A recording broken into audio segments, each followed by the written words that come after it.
سامر گیم فست که کلا خراب کرده. حالا مایکروسافت شوکیس پریشب خیلی خوب بوده، چند تا بازی خفن رو معرفی کرد مثل کال اف دیوتی اینا. نظر شما چیه در مورد چند تا بازی که بیشتر خدایی مراسم باحالی بوده؟ یعنی من واقعا ذوق زده شدم از اینکه بیدار موندم، پشیمون نیستم، خیلی حال کردم. تو چه ساعتی بیدار بودی؟ یادم نیست دقیقاً، ولی خب هی عنوان با عنوانای باحال، کلا باحال بود. یعنی انتظار نداشتم که اینقدر خفن بشه، اما کسا بعید بود. حالا ببینیم عنوانایی که معرفی کرده. البته ناراحت کنندهش این بود که یه سری بازی که من به شدت منتظر بودم تاریخ بده، تاریخ عرضه نداد، ولی گیم پلی داد، گیم پلی خوبی هم داد. چند تا بازی که منتظرشون بودیم مثلا دراگونش توش اومد، تریلر داد، ولی اونم باز تاریخ عرضه نداد، ولی خب کلا خوش گذشت. شای باحال. کال اف دیوتی چیه داستانش؟ میگن نمیشه بازی کردش بدون اینترنت. کال اف دیوتی نمیشه بازی کرد که کلا بلک اپس کولد وار آفلاین بود، ولی قبلش بلک اپس 4 بازم این کارو کرده بود. یعنی بخش داستانی البته اون نداشت، ولی این بخش داستانی داره. میگن راجع به صدام. عجیبش اینه که میگن 310 گیگ فضا میخواد، یکم دردسر داستان میشه. آره دیگه نصف کنترل اگه این فضا داشته باشی 310 گیگ نصفشو میبره و تا بکن آپدیت هم بخواد بگیره.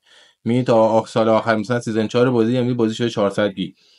یکم نامردی، یکم فکر مردم نمیکنن. حالا کدوم بازیایی که اومده بود هیجان انگیزتر بود بعضیش؟ این سلیقه‌ای من خودم بخوام بگم با چه بازی ذوق کردم، با گرز آف وار ذوق کردم. مثلا اینکه بازی ادامه گرز 5 نیست، برگشته به گذشته. یعنی شخصیت بازی مارکوس فینیکس و دامه، اون خیلی حال داد، خیلی خوشم اومد. بعد متال گیر سولید دلتا اسنیک ایتر اسمش، یه بازیه که اکثرا بچهای دهه 60 اینا اونایی که با پی اس تو خاطر دارن میشناسنش. ریمیک متال گیر 3 اونم خفنه دیگه، یکی از سلاطین سبک مخفی‌کاریه، خدایی جذاب بود. بعد دیگه بخوام بهت بگم استالکر 2 خیلی وقت منتظرشم، اونم معرفی شد، تریلر داد، بازم تاریخ عرضه داد. البته بخوام استالکر تاریخ عرضه داد دیگه. اون دیگه ای که برام جذاب بود دوم هم خیلی انتظار نداشتم انقدر جذاب بشه، ولی خب دونگای برگشته و شاتگان و تو علی. حالا ما که PS5 داریم چیکار کنیم؟ بعد ایکس باکس بخریم. سونی میخواد چیکار کنه؟ واکنش سونی معمولا اینجور موقع سونی پرقدرت برمیگرده. البته حالا اینجوری نیست بگم ورق برگشت و مایکروسافت برده، نه، ولی یه چیزی که اکثر فکر کنم پلی استیشن ها حساسشون میخوان اینه که داستان گیم پس و همه بازیایی که مایکروسافت گیم استودیو داره منتشر میکنه روز اول میره گیم پس. کال اف دیوتی روز اول گیم پس، استالکر گیم پس، دون گیم روز اول عرضه میاد رو گیم پس. چیز جالبی. حالا بچه‌ها الان دارن تریلرشون میبینن همزمان با اینکه ما داریم با هم حرف میزنیم، ولی احساس میکنم شایعات هم اینجوری تایید کرده که سونی یه شوکیس برگزار میکنه. یه سری شایعات هم هست که یه سری عنوان توش هست، مثلا میتونه گوستاف سوشیما 2 باشه، بعد میتونه آنچارتد بعدی باشه، یا حالا یه بازی از استودیوی ناتی داگ باشه. خب طرفدار سونی هم دستشون خالی نیست، یعنی زورشون زیاده. وولورینو داریم، یه سری بازی خفن داریم سونی که میخواد بده، اما مایکروسافت خوب بود. من خودم سونی فنم، ولی نمیشه از حق گذاشت، مایکروسافت قوی بود. شما خودتون طرفدار کدومید؟ ایکس باکس یا سونی؟ منتظر کدوم بازیید که بیاد بیشتر هیجان دارید براش؟ آخرین سوال خیلی خوبه، من خودم خیلی منتظرم. این جی تی ای وی آی کی میاد؟ آنلاینش کی قراره ران بشه؟ جی تی ای دیوونه شدیم. جی تی ای وی آی که دیگه یه دنیا منتظرشن دیگه. من شما نیستیم، همه منتظرشن. کلا یه صنعت گیم رو به هم میریزه. تاریخ عرضه که داد گفته سال 2025 میشه، چیز بیشتری نگفته. شایعات اومد که تأخیر میخوره، خود راکستار توییت زد گفت نه تأخیر نمیخوره، سر تاریخ اعلام کردیم تو همون باز زمانی میاد. یه بیاد مایم و جی تی ای وی آی و اولین کاراکتر زن سری جی تی ای. خب بگو ببینم این دومه چیه؟ من حالا خودم چون ایکس باکس نداشتم تا حالا سونی پلیر بودم نمیدونم دومه چیه، ولی خیلی میبینم هیجان دارم واسش. توضیح بدی؟ دوم دیگه گیمرایی که قدیمی ان مخصوصا همشون میدونن دیگه. اگه شوتر اول شخص داریم و کال اف دیوتی داریم و بتلفیلد داریم و عنوان اینجوری، همش به خاطر دومیه که ایت سافر تو اون سال دهه 1900 اینطورا بودش عرضه کرد. اصلا سبک اکشن اول مال این بازیه. بعد زیاد داستان محور نیست، یه کاراکتر گنده‌بک، یه شاتگان میره دشمنا. بعد جالب این بازی این بود که خیلی محال کردم باش، خیلی خوشم اومد این که بردای زمان قرون وسطا، یعنی یه زمان برشه عقب. سلاح‌های بازی حالت ترکیبی مثلا اساطیر تور و شاد مدرن تور داره، یه سپر داره که دورش شاید اره برقی داره، خیلی خفن بود. اسلحه بازی جالب بود. بعد یه چیزی که آخر تریلر دیدم واقعا هیجان زده این بود که یه حالت رفتن توی یه حالت لباستور یا مثلا یه حالت سویتور بود رفتن داخلش مثل تایتان بزرگ شدن. اون خیلی جالب بود. اون میتونه کشتن دشمنه بازی بیشتر خفن کنه. خدای جالب. گرزافار چی داستانشون؟ گرزافار من خیلی واقعا سر ذوق آورد. خیلی حال کردم باش. گرزافار دلیلش این بود که بهترین سری گرزافار اپیک گیم بود 1 2 3. بعدش تو سری 4 و 5 وقتی که اپیک گیم و مایکروسافت جدا شد و واسه خودش رفت دنبال کار خودش، گرز 4 و 5 رسید به ایکس باکس گیم استودیو، ولی 4 و 5 زیاد جالب نبود. یعنی اونقدی مثلا بازی خفنی نبود که بهش بگیم واو عجب گرزی و اینا. یکم بعد طرفدار ناامید شده بودن. کار جالبی که کرده اینه که گرزافار شایع شده بود معرفی میشه، اسم بازی گفتن گرز 6، اما این کارو نکرد. اسم بازی گرزافار ایده همون امرجنس دی برگشته 14 سال قبل. چیز خیلی خفنش خوشحال کنندش اینه که شخصیت بازی مارکو فینیکس و دام برگشتن. روز امرجنس با ببینید چه اتفاقی افتاد و اولین لوکاسو به زمین رسیدن و کلا خیلی باحاله. یعنی اگه این کارو درست انجام بده، سازندش کوالیشن گیم، اگه این کارو درست انجام بده یکی از آیپی خفن مایکروسافت برگه برنده است براش، چون از قدیم گرزافار بوده دیگه. خیلی خفنه. ولی یه چند وقتی خرابش کرده. برخلاف هیلو گرز تو اوف بود.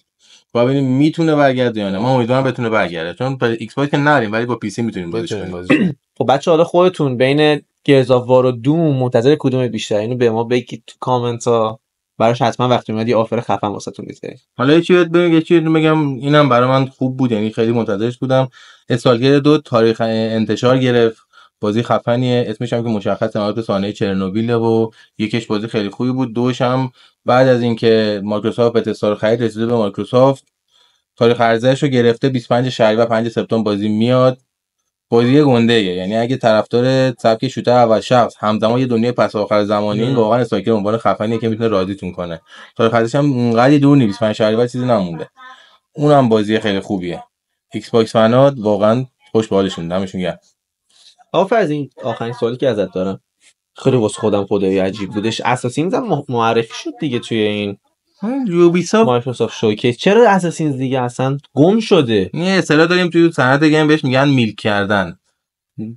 یوبیسافت عنواناشون یعنی چیرهشون رو کشیده. مثلا چقدر میراج دادی جواب نگرفتی، الان اومدی اساسین کرید شادو دادی.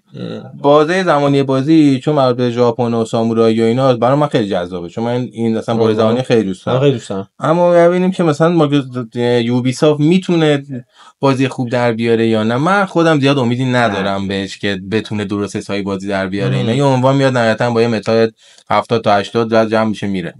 اما یوبیسافت اصلا تبحر داره، تریلر خفن میده بعد بازی میاد ببینیم نه سرمون کلا گذاشت. من کلا به هیچ چی کاری ندارم. پلی استیشن، سونی، گوستاف سوشیما، گاداوار فقط این تموم دیگه. سلیقه‌ای دیگه. آقا یه سری مالم نمیشه، مثلا واقعا گرزافار نمیشه بی خیال شده. نه ایکس باکس هم ندارم، نمیخوام. من میخوام. من همه رو میخوام. خب یه سری بازی دیگه هم بودن که منتشر قرار بشن. آره بازی زیاد بود اون شب معرفی شد. دراگون ایج داشتیم، بعد دیگه پرفکت دارک داشتیم، بعد دیگه بهتون بگم مثلا تریلر یه بخش DLC برای المک 2 معرفی شد. بازی خیلی اون شب معرفی شد، بازی زیاد معرفی شد. بعد حالا اونایی که تاریخ عرضه داشتن، اونایی که تریلر داشتن و اینا همه رو براتون تو استوریو میذاریم، استوریو دنبال کنید. عناوین خفنی بود. یعنی اینه که ما گفتیم حالت به صورت تیتوار عناوین بود که به چشم من سلیقه خود من بازی جذابی بود، ولی خب با عنوان زیاد معرفی شد. کلا شب باحالی بود. حالا برای من که شب خیلی باحالی نبود، من زیاد فن مایکروسافت نیستم، ولی بچه‌ها همه چی رو ما واسهتون استوری میکنیم. هرچی هم خواستید میتونید از ما بپرسید. اگه ببینیم که تواناییشو داریم براتون پستش میکنیم حتی و ویدیو میسازیم براتون. این بازی هم که آقا فرزین گفتم واسهتون استوری میکنیم. حالا اگه از دست دادید به خاطر اینکه حالا وقت از دست ندید، من براتون هایلایتش میکنم حتما. دیگه همین دیگه، فکر نمیکنم چیزی مونده باشه آقا فرزین دیگه. اگه کاری داری با بچه‌ها که بگو، اگه نه خودت کنید. خودت خیلی پیگیرش بودی، خیلی بعد مهم بود. تاریخ عرضه گاد آف وار راگناروک برای پی سی بود، خیلی ذوق زدت کرد. قربونت برم. حالا برامون یه ویدیو خفن داریم وایس. بعد مربوط به اونم یه چیزی بخوام بهتون بگم این که اعلام کردن که لاست اف اس 2 هم برای پی سی آماده است بازیش. همین روزا کنم تاریخ عرضش برای پی سی بیاد دیگه. سونی تغییر سیاست داده، بازیش برای پی سی هم میده.